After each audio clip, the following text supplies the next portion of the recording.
How to add local files to Spotify on iPhone. Hi guys, in this video I'll teach you how to add local files to Spotify on iPhone. So if you want to learn how it's done, just watch this video until the very end. So let's open Spotify, and then from in there just click on your library right here.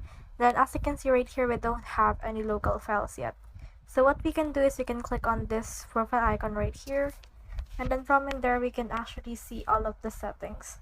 So what we can do is you can actually add some local files in here. Just click on account, then you can see your account right here, for example.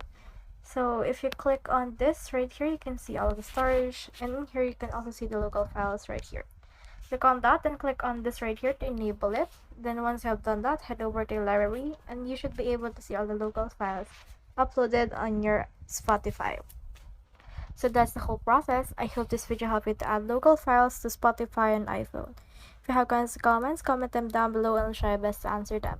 Thanks!